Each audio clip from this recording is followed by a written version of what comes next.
I'm Heather. And I'm Desiree. And you're listening to the Perpetually Overdue Podcast. Hey friends, welcome to another episode of the Perpetually Overdue Podcast. I am Desiree.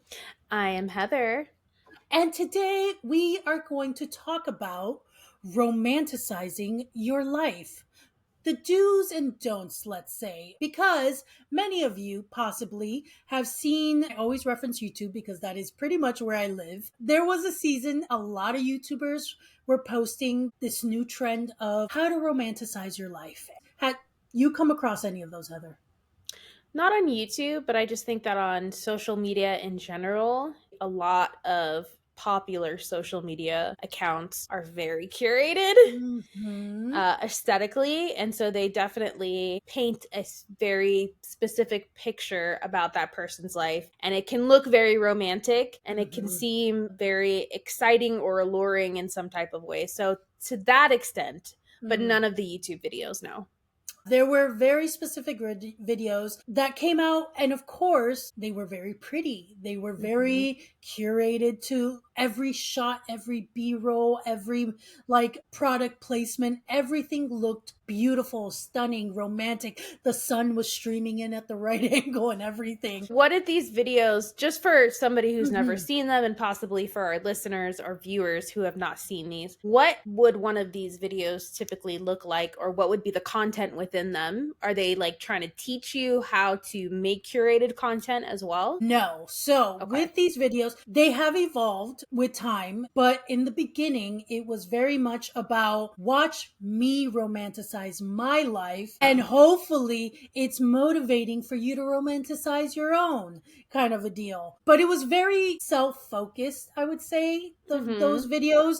You had either the very aesthetic of vintage style videos, and then you had the ones that were very much modern day, that girl. Let me show you how to be that girl. And so they would romanticize their life by showing their luxuries and all these, different things that being that girl. I hate, okay. One more time. That girl. I probably emphasize it with a little trigger in me because I'm not going to lie, did not like those videos. I did not like the concept, pretty much telling women, you want to be that girl and I'm going to show you what that girl should look like. And I was like, ew. To be perfectly honest, I don't like any content that is trying to dictate to women who they should be or what they should aspire to, because every woman is so unique. We should be treated as being unique, and that we have different dreams, aspirations, different likes. Just because we're not buying the most expensive of what is out there doesn't mean that we are not that girl. I personally don't like spending exorbitant amounts of money. It makes me break out into hives practically. And I don't know if that's just the way that I was raised or whatever the reason is, but it's not for everybody. And I don't think that anybody should be dictating to anybody else what they're supposed to aspire to or like or want to be. I think it's okay to show your life, and I think it's okay to just live your life. I'm not really into exorbitant amounts of wealth and showing off luxury things. I don't really care for that kind of content because that's just not my experience. That's not how I live, and I don't aspire to that. So I'm not trying to live vicariously through these content creators that are, let's be honest, more likely going into debt trying to portray this lifestyle than actually living it. And that's the other side of it too that kind of turns me off, is because I'm like, nobody's life is 100% curated all the time. And it's really easy as a content creator, especially if you have gained a certain level of popularity and followers, to romanticize your life when you have the resources to do that. Not everybody has the resources to romanticize their life. So for some people, going and getting a cup of coffee at a coffee shop is a big deal. Yeah, that's a luxury. And that's what they do the whole day. And maybe read a book. You know what I mean? Yeah. Unfortunately, here's the thing though, Heather, is that the reality of social media has molded, in America at least, society to think we're going to show you and tell you what the ideal life looks like. And we said this kind of, I think, in our 90s nostalgia episode. We have lost a sense of individuality a bit Yeah. as the internet and social media became a part of our lives, and to the Mhm. point that it is now saturated every area of our lives. People are feeling like they have to follow the trend that changes every 48 to 72 hours. That they have Even to. less than that, I girl. know, I'm being Sometimes it's not kind. even 24 I hours know, I'm before they're being like, kind. skinny jeans out, skinny Yeah, jeans in. ridiculous. And for example, Gucci never appealed to me, even if I had the money for it. Mhm. No one was wearing Gucci. Gucci was almost like your mother's brand. Suddenly, every YouTube, and I'm talking about the ones with like millions of followers, Yeah. all of them started wearing Gucci. Gucci started sending them things. And now in the last 5 years, it's like the thing to wear. You have to have that Gucci belt with the two G's. Yeah. Gucci's smart. They saw the reach that influencers have, which a lot of companies have, and they use influencers now to market their products to the public. Mm-hmm. But they also, I don't know, it's like they elevate these influencers in a way Mm. because a lot of this stuff they're getting as PR, so they're Mm-hmm. getting it for A free. lot of free stuff, yes. And so they're elevating them in a way to make them enviable to the general public who maybe doesn't have access to those things. It's keeping these brands alive, Mm. especially in the wave of moving away from things like fast fashion, moving away Mm-hmm. from just extravagant living, living more minimalistically, going and buying your clothes at a thrift store or making things Mm-hmm. yourself. And then also, with the way our economy is right now, most people can barely afford to pay their bills, let alone get a fucking Gucci bag or Louis Vuitton or Oh my whatever else goodness. Yeah. designer is out there. And don't get me wrong, if that's your thing, if you like designers, if you're into that, I know a lot of people who are into Mm-hmm. fashion. I have a healthy respect for that because there's a Absolutely. lot of people out there who know their shit. They can look at a Mm-hmm. garment and go, yes, that's 1970s Chanel. And I'm like, How in the world queen, get exactly? it. Exactly. But that's not for everybody. I don't think that because you have an interest in that particular thing and because it happens to be high end, that it Mm-hmm. should become this sort of elitist exclusive thing of like only the wealthiest of the wealthy can have access to it. And we want to make it so exclusive that everybody's going to be clamoring for it and wish they had it kind of thing. Mm-hmm. That style of marketing products has always been really gross to me and Mm. unappealing because I feel like we all as human beings, like we don't get to decide where we land in the socioeconomic status Mm-hmm. when we are born into a family. And we Exactly. can make strides to change that to better our lives, but there are circumstances that are out of our control. I don't think people should be punished because they don't have exorbitant amounts of money to spend on designer brands, or Mm-hmm. they should be punished because they were born into a certain family or hold certain values with their money. Yeah. Agreed. For example, I used to have a coworker who was Mhm. an acquaintance and she loved her designer bags. She adored them.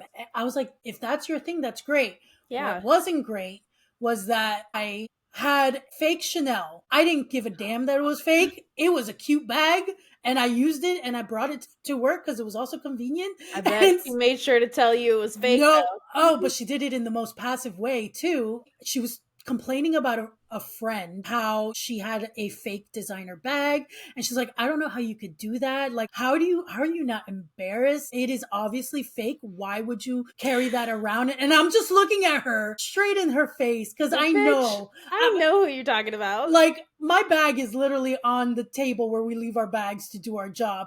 And I'm just looking at her, okay, I see who you are. My point, not so much about her and her attempt at being my friend, but the fact of the matter is you can be into it, but don't hold that against anyone else who No. doesn't feel like that's their interest. Embracing that everyone is unique, Yeah. and even those who desire to have it, if they're not at a financial place to be able to have that type of lifestyle, not putting this pressure, Yeah, or on looking down those. on people or thinking that you're better than people because you have certain things. Exactly. Because let me tell you, when it comes to celebrity culture, which we've talked about Mm, in a previous episode, as much money as these people have, a lot of them are fucking miserable. And that is evident in certain points in their life when they are dealing with addiction, when they're dealing with mental health issues. It kind of, as cliche as it sounds, mm, of the whole like, yes, money can buy stability, it can buy security, and that can promote your happiness, mm-hmm,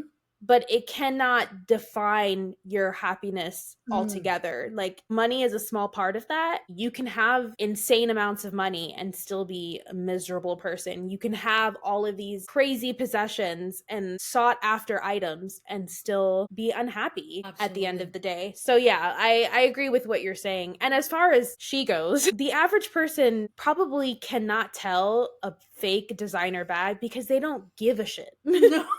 Like, I would never study the difference between a real designer bag and a fake designer bag. I'm sure that there are people out there, again, who are into fashion, Yes. who They would have know an those eye for things, that. Yes. yes, off the top of their head. And hopefully they're not going around being like, yeah, that's fake, that's fake. Because, like, really? But most people walking down the street, they might not even know what kind of bag that is, period, let alone it's a Mm-hmm. fake bag. So that whole argument of like, aren't you embarrassed, Yeah. aren't you embarrassed to be talking like that? Exactly. I Go I just somewhere. I internally I could give three shits. I was like, Yeah, it's a cute bag. My mom gave it to me. I like it. It's comfortable. It does the job. Done. Like I don't yeah, care if it's fake it's or as not. simple as that. Here's the thing. I think there's a difference between appreciating it because you have an eye for it and caring that it is designer and that it needs to be designer and that other people need to carry designer. Being so preoccupied about it needing to be something, I think is different than those who just have a natural eye and an appreciation for fashion, Hmm. and make it a part of their career or their lifestyle. That's different. I agree. I think it's a difference, weirdly enough, because I grew up hearing this as the baby of the family, that it's a difference between being spoiled and being a spoiled brat. You can be spoiled Mm, and still be humble and still be mm, kind and not project your standard that you have for yourself and your lifestyle onto other people or look down onto other people because they don't have the same lifestyle as you. mm, And then you can be a spoiled brat judging everybody, and you know mm-hmm. what, that if that's what you want to do, fine. I have no time to be trying to make other people miserable about their life. I'm too busy living my own life, being happy. So Here, here. So, as we see, not just in real life, but in social media, yeah. life is just curated very much to Oh yeah. that it's unrealistic for the most part. Hmm. What we see and what is put out there to attract us to either partake in or make part of our lifestyle. So when it comes to content creators, making these romanticize your life videos, at least in the beginning, because again, they Hmm. have evolved with some, but in the beginning, it was very much about almost presenting, come and admire my life kind of mentality. But interestingly enough, personally, I think this happened a lot after the pandemic, that we as a society went through so many life events and Hmm. circumstances, and people who didn't maybe know struggle before suddenly found themselves struggling with not just economic statuses and daily life luxuries and issues, but even mental health. Many Yeah. people who had never struggled with their mental health prior to the pandemic found themselves needing to understand what they were feeling and going through, and all these dark moments of the soul that was happening to so many people, pretty Yeah. much.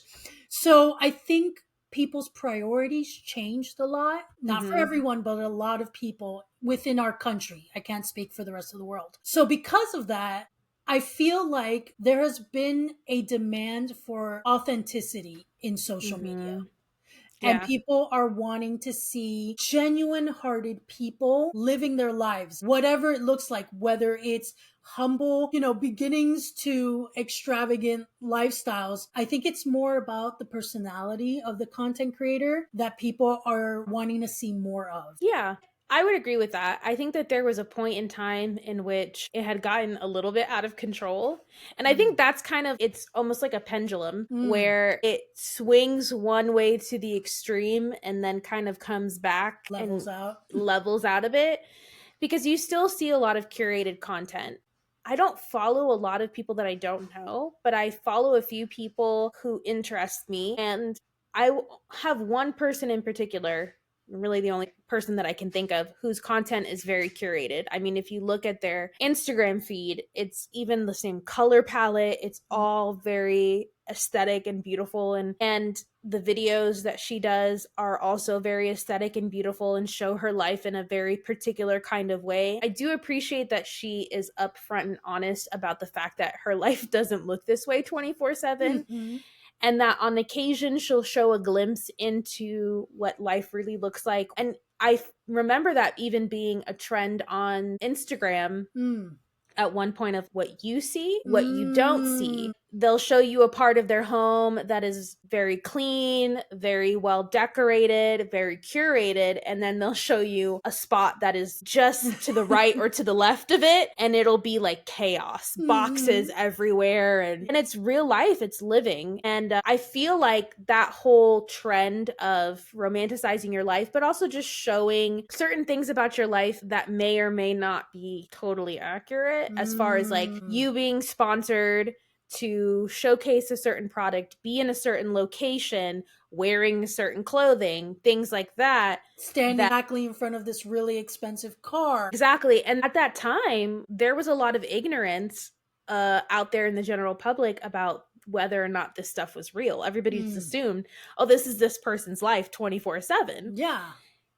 When we got to peek behind the veil and we realized, oh, not only is this curated content that is being paid for, but a lot of people are actually going into debt trying to keep up with this impossible lifestyle that they can't actually afford.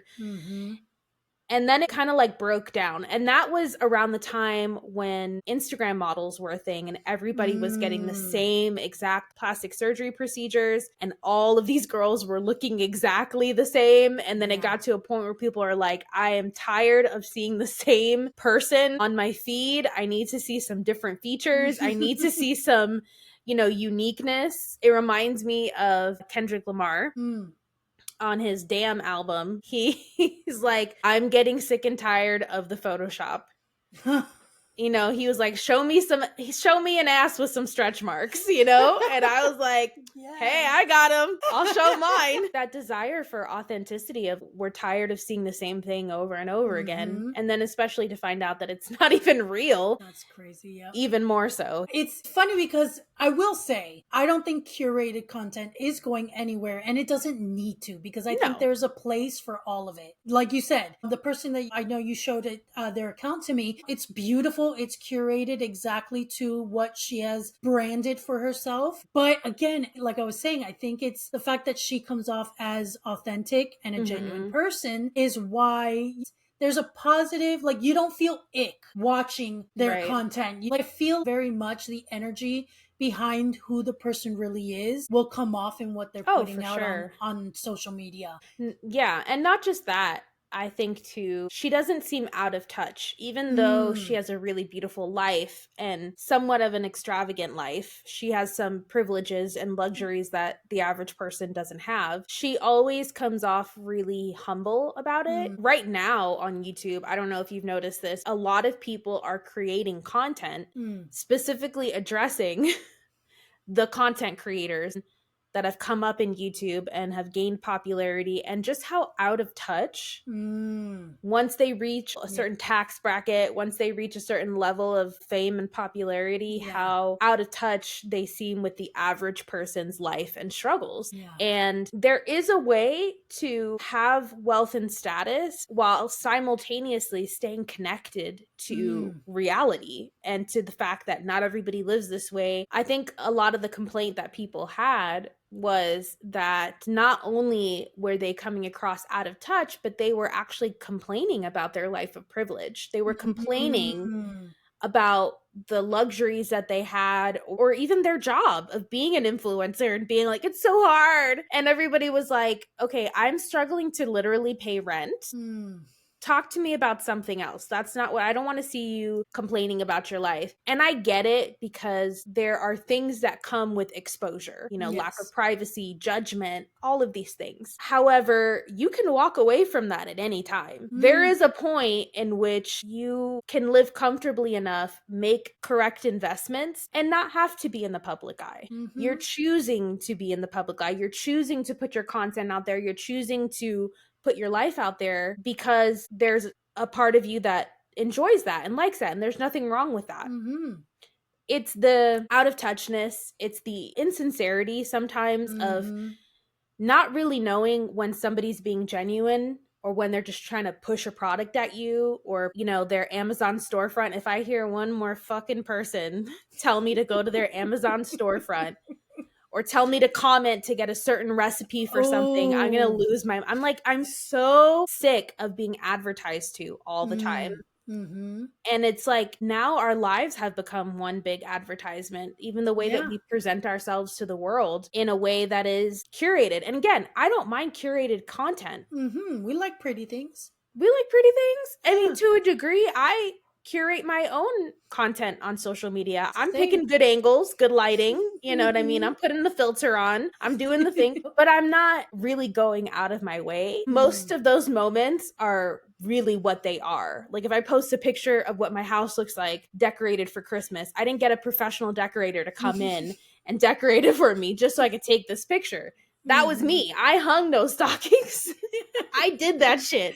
Yes. You know, if I take a picture with me and my husband someplace, we actually went there, and not just to take that picture. We went there to have an experience, to eat food, to do something, and then we happened to take a picture while we were there. And here's the thing. It's not to say that people who have certain privileges in life don't have problems, because everyone's valid in their emotions and what their struggles are. But as Heather said, it's being out of touch with obviously the people you're complaining about your life to and the things you choose to complain about. It would be nice to see them potentially take a moment, take a step back, and, you know, deal with it in a healthier way with people who actually are in your life than using your audience as, you know, your therapist. Me.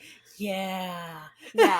Like, I'm like, you have enough resources and money to get a therapist. Let's not complain to an audience who potentially has their electricity turned off or doesn't know how they're going to pay their rent this month about how hard it is to make YouTube videos. Don't get me wrong. Work is work. Yeah, we put work into what we're doing right now. But in no way, shape, or form do I think that what we're doing right now and the work that we've put into this podcast supersedes having a 9 to 5. We have had 9 to 5s our entire life. We have been in customer service our entire life, and we still are. It's not like we're making money off of this to be able to afford to live. We know what that life is like and why we left that life to now do this, because this is a whole lot better. Don't let anyone fool you into thinking that being an influencer is somehow so fucking hard. Again, maybe when you get to a certain level and then you need to reevaluate, but it is not. It's enjoyable. Most of it is enjoyable. Which is why so many people have become one and have chosen that path, because it is enjoyable. Exactly. And I agree with you. I think it's when you get out of touch, when you lose sight of what your content is, which I feel like content is allowed to evolve. It's allowed to change. It changes with your life, the ebbs and flows of life. But I think keeping in mind who your audience is, keeping in mind what their life looks like, and what they might want to see. Now, granted, if you live an extravagant life and that's your content, and people eat that shit up, they watch it because they're living vicariously through you, or they like to see things that maybe they wouldn't have access to otherwise, great. But I think it's the ones who start off really humble and all of a sudden, when they rise to fame or pseudo fame or whatever you want to call it, then all of a sudden everything is different. The way that they present themselves are different. The way that they talk to their audience is different. The way that they think about certain things are different. And I know that there would be people out there who said, well, yeah, if you were in that tax bracket too, you'd feel the same. I will just be perfectly honest in saying that I live comfortably. I live comfortably because of my husband. I still don't feel comfortable spending lots of money. I don't know if I ever will feel that way. And maybe it's because I got married at like 36 years old. So I was already very set in who I was at that point, you know? While I might loosen the purse strings every once in a while, you're never going to catch me spending $500, $1,000 on a bag. That's just not who I am. Even if I had that and I could do that, because there are certain things I can do now and I don't do. I don't think about doing those things because it's just not who I am. But everybody's different. And again, I think it says a lot about who you are as a person and who you choose to become. Because I used to follow a YouTuber who had very humble beginnings over 10 years ago. And now they're a millionaire because of YouTube. And I have seen significantly how they have changed as a person. Not so much that just obviously embracing the lifestyle compared to what they used to have. Yeah. It's more of who they are as a person. They've become very entitled as a person because now they have access to things at the snap of their finger. And it was very discouraging to see, because one of the things that I personally loved and so much of their audience loved about them when we first met them on YouTube was how down to earth and humble, and like, I'm the klutzy, dorky girl kind of, very, which has become a shtick. It has. But this is who they were. They were messy. They were this. They were that. They were just very themselves. It wasn't so much about being perfect. It was just different personality. And so seeing how many influencers, when they do get the opportunity to have a more, luxurious lifestyle, it's the fact that, personalities go the wrong way instead of like, being grateful and humble still within this new means of life. And people are finally calling shit out, and they're saying, yeah, I'm kind of tired of that. That's not what I'm here for. 100% agree with you. I think we can all agree that it's the lack of humility, the lack of authenticity. It doesn't matter what your socioeconomic status is. If you present yourself as being genuine and you present your life in a genuine way as you live it, people will gravitate towards that. I've seen it on both ends of the spectrum. I have that influencer that I follow who's very curated, but she also seems very genuine and very honest too about her sponsored content, because that's a huge thing. You don't want to break that trust with your audience about what it is that you get for free or what it is that you are being paid to promote. Because I think there's a lot of speculation around that, and a lot of people are upset when influencers are not upfront about those things.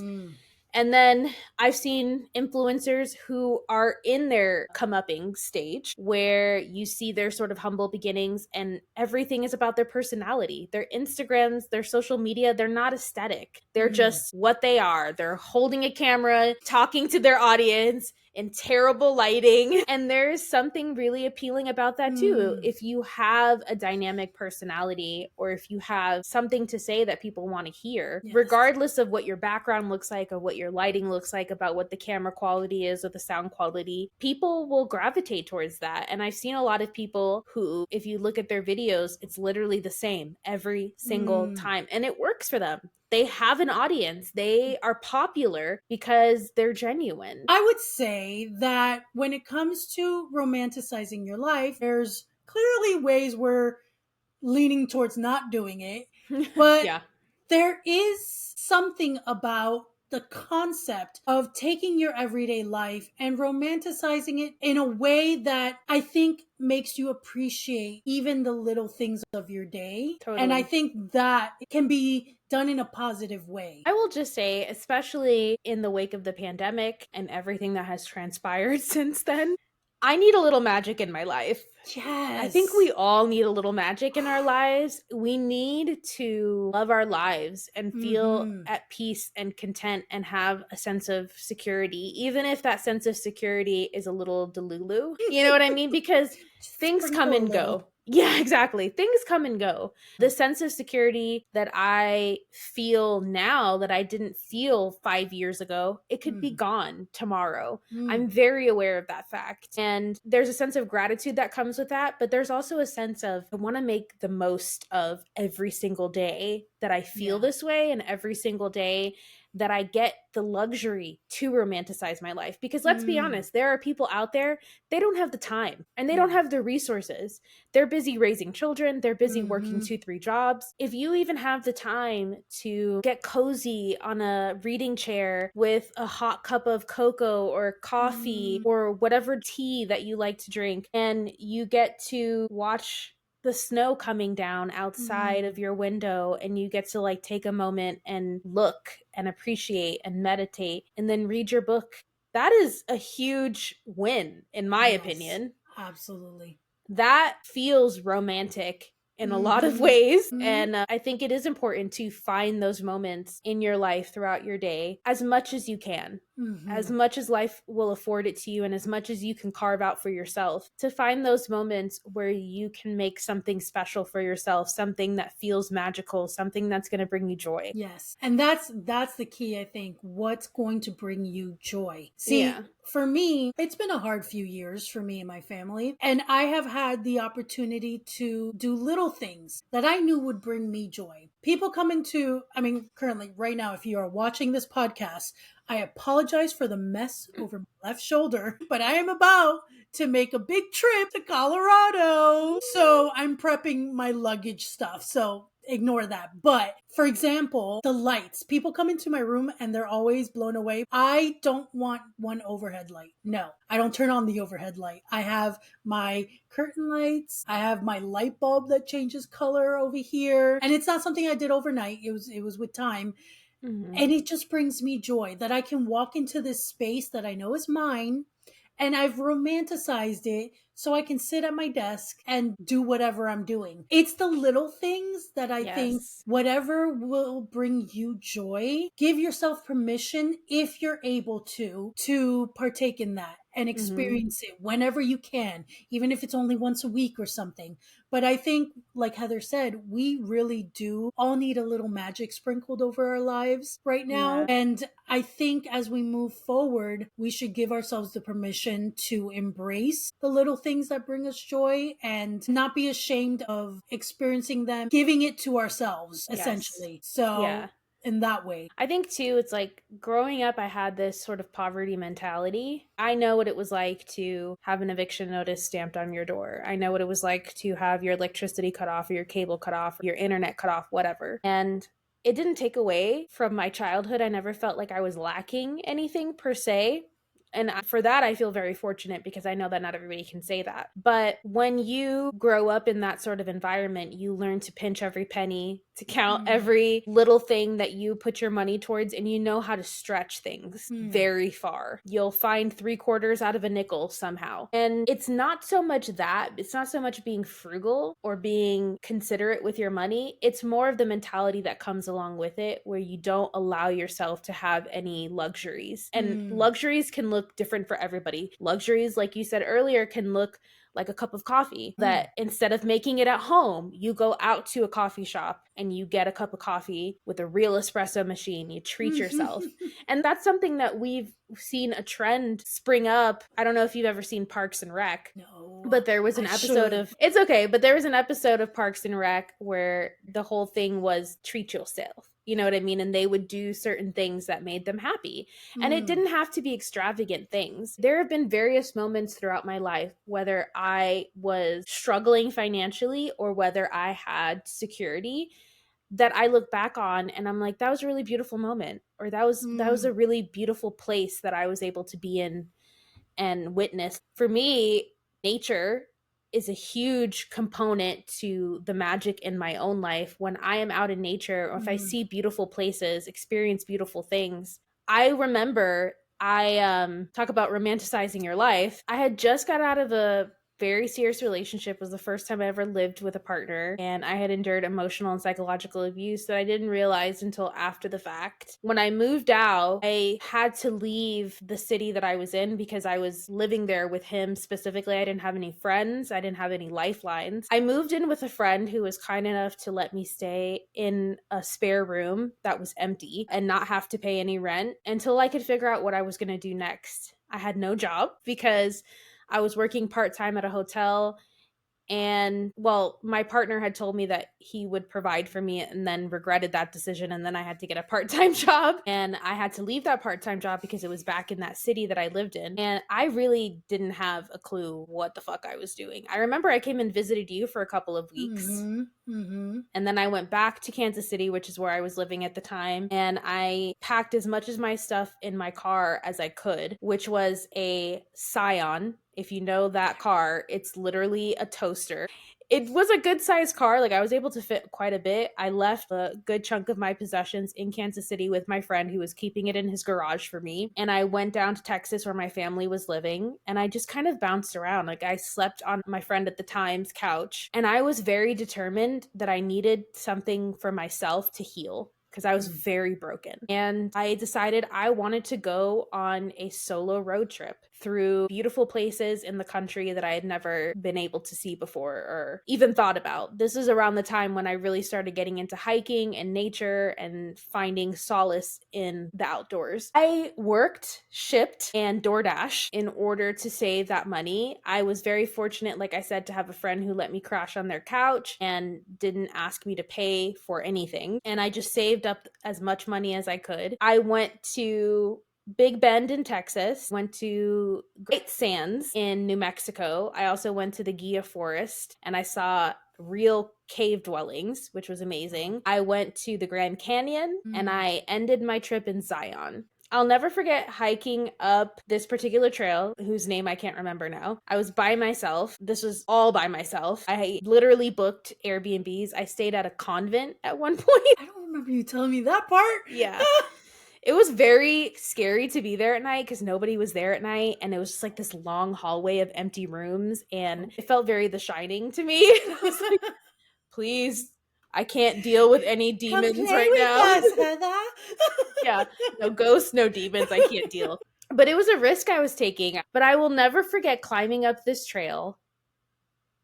And halfway up, I looked out and I had never seen such natural beauty. This was in Big Bend. I encourage anyone to go there. I think it was called the Miners Trail. It was breathtaking. I had never had a moment like that. Mind you, this was before I really encountered national parks and nature like this. This was a first for me. I literally cried. I cried. I felt so grateful to be there in that moment and to see this. And it healed me in a lot of ways. That whole trip did. But the circumstances weren't perfect. I had just been dumped. I had no job. I had barely any money.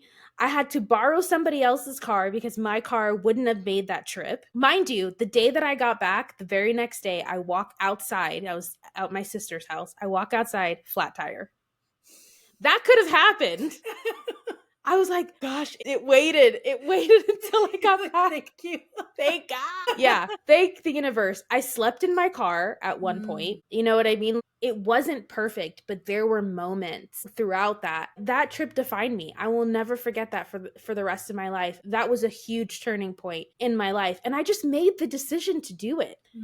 I was like, you know what? I'm tired of looking at other people's lives and going, look, they get to do this or they get to do that and da da da da, but I can't because I don't have this and this and this, or I'm not this type of person or whatever. And maybe it was because I was totally broken and I had nothing else to lose at this point. But I was like, fuck that. I'm doing this. And it wasn't perfect. It was a struggle to get there. It was a struggle throughout. And I had a 18-hour drive back straight. And I was being chased by a storm at night. I thought that there might be tornadoes in the area because I was literally in New Mexico. And I was like, oh gosh, if a tornado comes, I'm not going to see it. I'm not going to see it. It's pitch black out here. One of my biggest fears when I lived in Kansas City. I slept in my car at a gas station because I wanted to be somewhat around people Yeah, But I also something felt happened. uncomfortable because I felt so exposed, so I couldn't really get good sleep. I was in a fracking town, so it reeked because of the oil. Again, it was not perfect, but it was so perfect in so many different ways. And I think that if we can just step outside of the curated aspect of our lives and realize that no matter what we see online, there's effort that was behind that. There were things that went wrong to get that picture, to get that content. And yet here it is, and it's providing beauty to people. And your life is like that too. Not everything that you put your mind to or your effort to is going to be perfect. But if you just keep going, you will find the beauty in those things. Yes. I know I did in that trip, despite all those things that I mentioned that went wrong, despite being heartbroken and lost. I found so much beauty in the places that I went to. Zion to this day is still my favorite little piece of the world that will always be super special to me. And I hiked the Narrows, which is this difficult hike through water, through river. Ooh. And I remember coming back from that hike towards the end. I had did it at the latter part of the day, which was kind of a mistake because the sun started going down and all of a sudden the water was fucking cold. Oh no. So my legs were literally shaking by the time that I got out of there. But I remember feeling like the most baddest Xena princess warrior bitch that you could ever imagine. I was like, I did that. I did that by myself. I did that. I didn't give up. I got to the end of it, or I got to a part where it breaks off, and then if you go any further, you need a guide. But like, I did that shit. And that will forever be with me. No one will ever get to take that away. And I will always be able to reflect back to that time and still feel a lot of those same emotions, the beauty, the healing, all of that. No one will ever get to take that away from me. I love that you had that experience. I'm so happy that you got to feel that and have those encounters. We see all this curated content, we think that it's so perfect, and then we completely shut ourselves down from the possibility of having moments like that because it doesn't look that way. Yes. We forget a lot of the times that what we're getting is the finished product. We don't see what it took to get there. We don't see the struggles that people faced in order to get this beautiful photo or this video that shows their life in this particular light. And it shuts us down to think, well, if I do that, or if I attempt that in my own life, it's not going to look that way. That's fine. What they're showing you is not real anyways. It's snapshots, and it's very carefully selected snapshots, the best of the best. It doesn't mean that they don't have beautiful moments in their own life or that they're not showing genuine moments, but genuine moments, they happen in split seconds. You can be outside enjoying a beautiful day, having a beautiful moment with somebody, and then all of a sudden a car crashes into a light pole. And there it is. It's done. Beautiful moment over. But it doesn't take away from the moment that you had prior to that. And I think that we expect for our lives to be a certain way all the time. And when it's not, we throw away all of the beauty and the good, and we only focus on how this thing ruined it. And I get that. Look, I have plenty of stories of that. My wedding day was a story like that. My wedding planner completely botched my wedding. I mean, I was crying in our get ready area, which was in the back of the studio where we were having dinner. So much went wrong that day. When I look back on it, though, I still am mad about it. I still get heated because I'm like, this is my one day, you know what I mean? And because this wedding planner took zero accountability for anything and didn't respond to us when we asked for a refund. So if there's a lawyer out there. No, but we look back on that day, and the one thing that we were like, wow, our families came together so beautifully. It was like they'd known each other for forever. Seamless.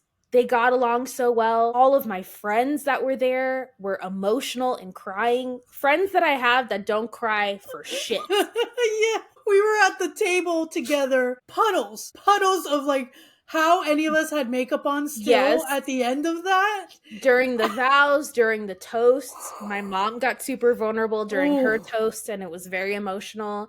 her mom, her sister, like broke me. And then it wasn't even just the wedding day, the dress rehearsal, our rehearsal dinner that we had at our house. Everybody just was getting along so beautifully, having conversations, Mm, telling secrets between family members from his side and my side that had just met a day ago. His brother complimenting my sister on her kids and how beautiful and well behaved mm, they were and how loving and kind they were. And it was such a beautiful time, even though it was a mhm, disaster. So mhm, many things that had gone wrong on that day. So many times that my wedding party had to step in and mm, essentially be the wedding coordinator because she wasn't doing her job. I can't regret that day as much as mm, certain things piss me off because of how beautifully our families came together. I mean, I remember one of my friends looking at me and saying, like, I wish your mom was my mom. And I was getting emotional and seeing my sister get along with my friends that she had just met 2 seconds ago, mm, and then kikiing with the, friends that she had known for years. I could not have asked for a better, more seamless time together that it made all of the disasters mhm. less important. It put things into perspective. Those moments will put things into perspective of like, yeah, I'm still pissed about that. I still get Yeah, heated when I think rightfully about so. that.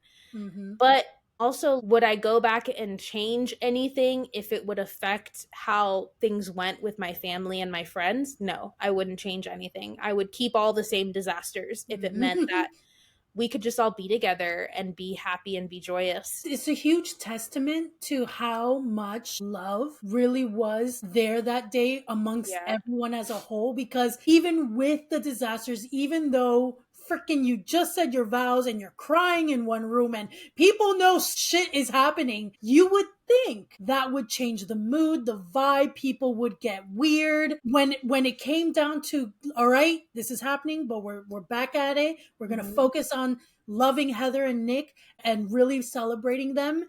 And instantly, we all came as a whole to lift that frequency of love in that space Yeah. and really just embraced it, embraced each other, and celebrated love. And it was so beautiful. And what was so weird too is that when I talk about that day with other people, they were like, I don't know what you're talking about. It was great. And I was like, what? How could you say that? But that just goes to show you like, your perspective of something might be Mm, different than how other people are viewing it or seeing it. And I think I wanted everything to go well. I mean, everybody of has that course. expectation on their It's your wedding day. wedding.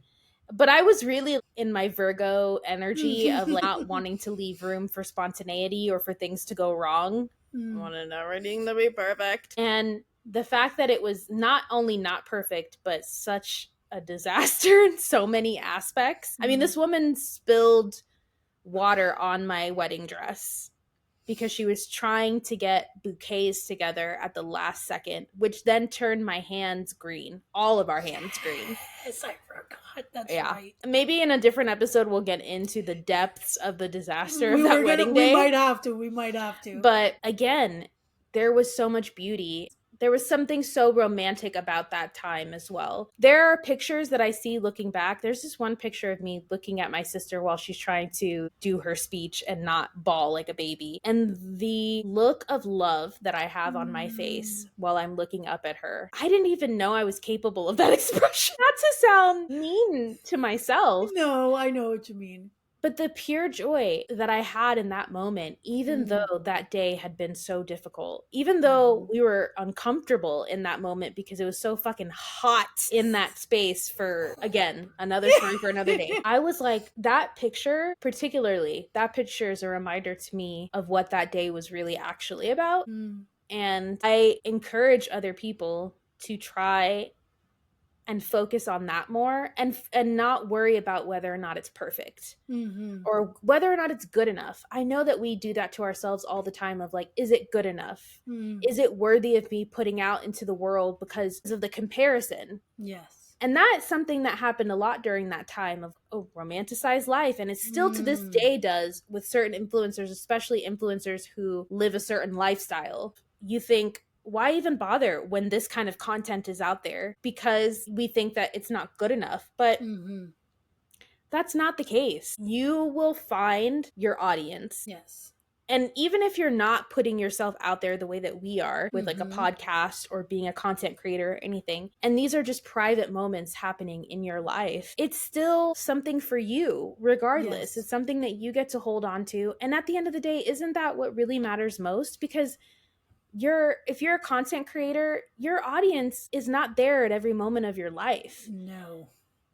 And they're And not going to. shouldn't be and don't need to be. Exactly. And when you look at yourself in the mirror at the end of the day and you're looking back at this person and deciding whether or not you're happy with this person, whether or not you love or even like this person Mm, that is looking back at you, what they think and how they view you isn't going to matter. It's all about how you view yourself. It's all about yes. what you think about yourself. You should, everybody, be in the business of making yourself happy. And I don't mean like in a selfish, self absorbed kind of way, but in a way where you really genuinely love yourself and think that you are good enough. What you do and value is good enough, even if nobody ever sees it. Even if, you doodle in a sketchbook and it stays on a shelf somewhere and you Yes. only pull it out every once in a while to look at it. If it makes you happy, that's what's important. It's not whether or not you can fucking monetize it or whether or not you're going to have a large audience who's going to view your life and validate it by saying, yeah, you're cool, and yeah, you're talented, and yeah, you're this or that. Fuck all that. Fuck all Yes. that noise. You need to live your life for yourself because at the end of the day, that's who you have.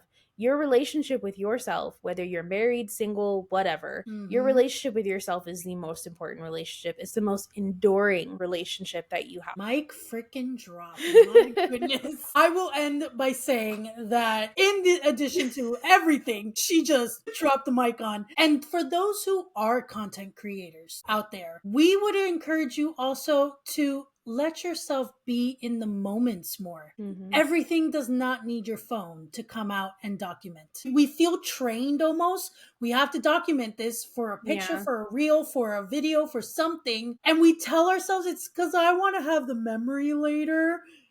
A lot of Yeah. times it's We not never that. look back at those photos.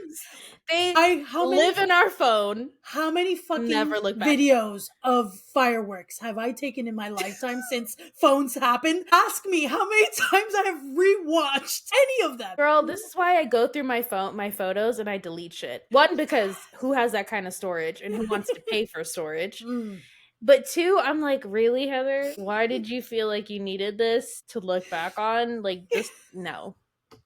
We don't look back at any of that shit. I encourage, again, I say it to myself as well, because like I said, social media trained us like this. So let us be in the moments more. Let us not feel like we have to document everything, especially as content creators. Mm-hmm. Let's embrace those small moments because, like Heather says, we never know, one, when they might happen, Mm-hmm. two, how quickly they might be over either. It's these fleeting moments of goodness that we need to appreciate when they're happening, be in the moment when they happen. Yes, be present, please. Yes, I think as a generation with social media and everything, I think we have to unlearn a lot of things and just Yeah. really start training ourselves to be in the moments of life. And that is how we romanticize our life, by being grateful for the little things, for the little moments, for the little joys that come to our heart, no matter what our circumstances. That moment I cried in the car during a happy song, I was on the way to the hospital because my brothers lived there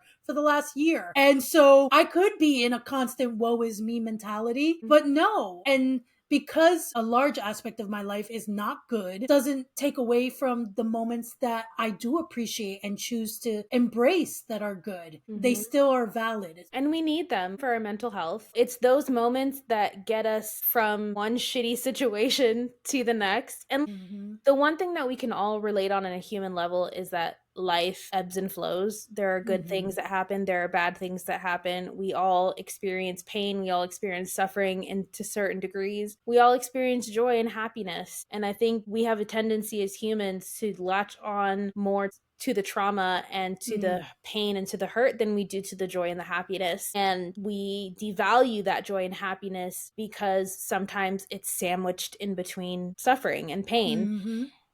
instead of looking at it as a lifeline that we need to help keep our sanity sometimes. I think that we can all agree on a global level we've been through some shit in the last decade. And then compile on that all the stuff that we go through on a personal level in our day-to-day lives. We really need to find the magic in our lives again. And whether it's for us, whether it's for an audience, it doesn't even matter. But at the end of the day, it should be for us first and then for other people next. Yes. And the do's and don'ts. Let's recap this.